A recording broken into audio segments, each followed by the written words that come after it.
ദിവസമാണ് ഇപ്പോൾ ഒഫീഷ്യലി പുറത്തുവിട്ടിരിക്കുന്നത്.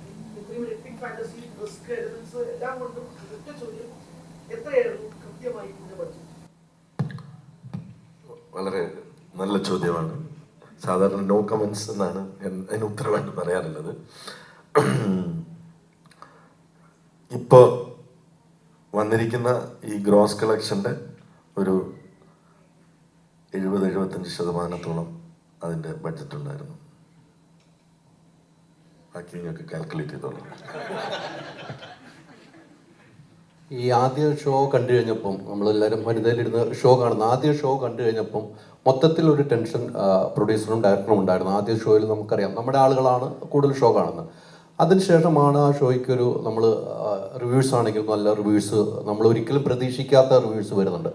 ആദ്യ ഷോ കണ്ടു കഴിഞ്ഞപ്പോൾ നിങ്ങളുടെ മനസ്സിൽ എന്താണ് തോന്നിയത്? ഡയറക്ടറും പ്രൊഡ്യൂസറും ആദ്യ ഷോ എന്ന് പറയുന്നത് ഞങ്ങൾ കാണുന്നത് അതിൻ്റെ ഷൂട്ട് ഫുട്ടേജ് മുതലാണ്. എന്നെ സംബന്ധിച്ചിടത്തോളം ഇത് 70-ാമത്തെയോ 75-ാമത്തെ ഷോ ആയിരുന്നു തിയേറ്ററിൽ വന്ന ആദ്യത്തെ ഷോ.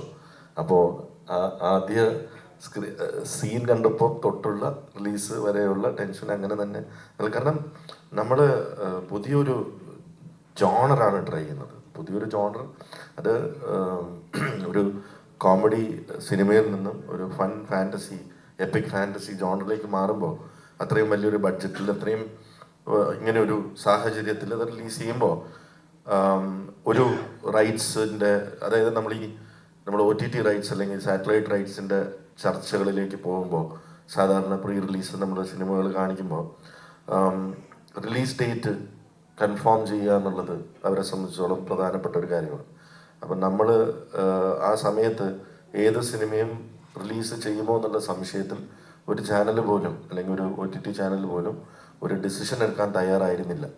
റിലീസ് അഭിനയം അതായത് സിനിമ ഇറങ്ങുന്നതിൻ്റെ തലേന്ന് പോലും ചിലപ്പോൾ റിലീസ് മാറ്റി വെക്കാം എന്നുള്ളൊരു അവസ്ഥയിൽ 100% റിസ്കിൽ മാത്രമാണ് ആടിറങ്ങിയത്. അപ്പം അത് ഇങ്ങനെയൊരു വിജയത്തിലേക്ക് വന്നാൽ മാത്രമേ ബ്രേക്ക് ഈവൻ ആവുള്ളൂ എന്നുള്ളത് വ്യക്തമായ ധാരണ എനിക്കും വേണുചേട്ടനും ഉണ്ടായിരുന്നു.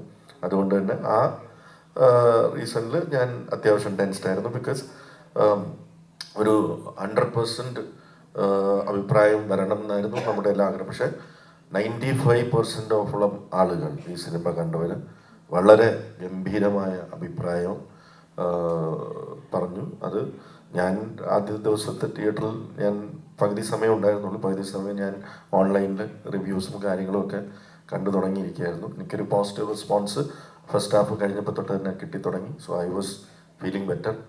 As usual mister Mithun Manuel Thomas മുങ്ങിയിരുന്നു. ഫസ്റ്റ് ഷോയ്ക്ക് വന്നില്ല, അദ്ദേഹം അണ്ടർവേൾഡിലായിരുന്നു. റിലീസിന് ശേഷം എൻ്റെ കോള് വന്നതിന് ശേഷം തമിഴ്നാട്ടിലോട്ട് പോകണോ അതോ തിരിച്ച് കേരളത്തിലേക്ക് വരണോ എന്നുള്ള രീതിയിൽ ബോർഡറിലായിരുന്നാണ് എനിക്ക് വിവരം കിട്ടിയത്. കറക്റ്റ് അല്ലേ? ചോദിച്ചോ, നെക്സ്റ്റ് ക്വസ്റ്റ്യൻ.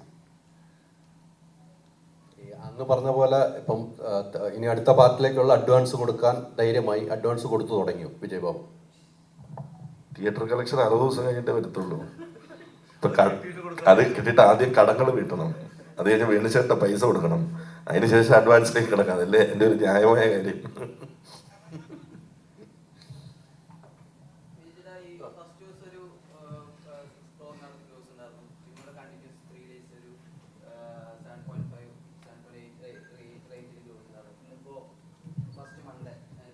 ഏകദേശം ഒരു 2 CR അടുത്ത് ഗ്രോസ് വന്നിട്ടുണ്ട്.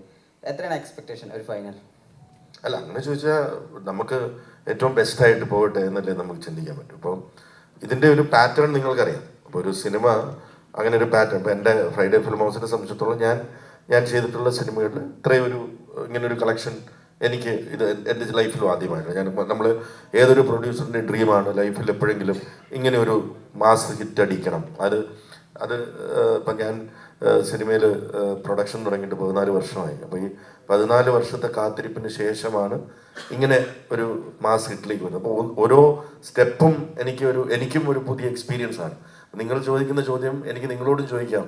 നിങ്ങൾ ഇതിനു മുമ്പ് പല ഇത് എത്ര വരാം എനിക്കും അറിയില്ല, ഞാനും പുതിയതാണ്. അപ്പം നമ്മുടെ ഒരു ഗെസ്റ്റിമേറ്റ് എന്ന് പറയുന്നത് ഓക്കെ, ഇത് ആദ്യത്തെ കടമ്പ എന്ന് പറയുന്നത് ഇത് ബ്രേക്ക് ഈവൻ ആവുക എന്നുള്ളതാണ്. അപ്പം എന്നെ സംബന്ധിച്ചിടത്തോളം ഇത്ര വലിയൊരു ഹിറ്റായി ഇത്രയും വലിയ ഗ്രോസ് വന്നിരിക്കണം.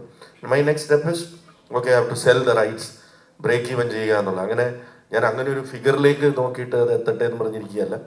എൻ്റെ അടുത്ത സ്റ്റെപ്പ് എന്ന് പറയുന്നത് ബ്രേക്ക് ഈവൻ ചെയ്യുക. അതിനുശേഷം നമുക്ക് എന്താണ്, അപ്പോൾ ഇതും ഞാൻ എൻജോയ് ചെയ്യുകയാണ് ഈ എക്സ്പീരിയൻസ്. എത്രയാവട്ടെ എന്ന് ഞാനും നോക്കിക്കൊണ്ട് തന്നെ ഇരിക്കുകയാണ്. അറിയില്ല, എത്ര വന്നാലും ഓക്കെയാണ്, സ്വീകരിക്കും.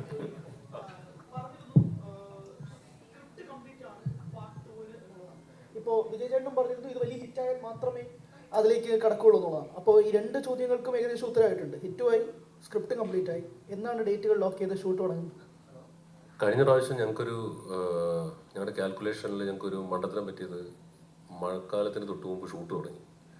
അപ്പം അത് പിന്നെ ഞങ്ങൾക്ക് ശീലമാണ്, എല്ലാ കാലത്തും ആടുമായിട്ട് എവിടെ പോയാലും മഴ പെയ്യുന്നൊരവസ്ഥയായിരുന്നു. എന്നാൽ പിന്നെ ഇപ്പോൾ മഴക്കാലത്തേക്ക് മഴക്കാലത്തോടെ തുടങ്ങി ഒരുപാട് നഷ്ടങ്ങളും ഷെഡ്യൂൾ ബ്രേക്കുകളും എല്ലാം അത് അങ്ങനെ വന്നുപോയി. അപ്പോൾ ഇപ്രാവശ്യം നമ്മൾ മഴയൊന്ന് ഒതുങ്ങിയിട്ട് എല്ലാവരും ഡേറ്റ്, നിങ്ങൾക്ക് എപ്പം മഴ വേണമെന്ന് പറയാം.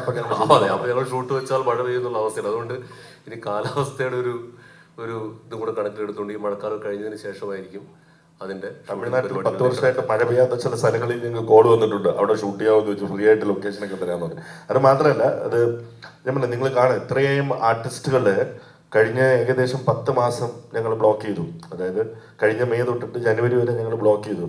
അപ്പോൾ അവർക്കെല്ലാം അത്യാവശ്യം കമ്മിറ്റ്മെന്റുകൾ ഉണ്ട്.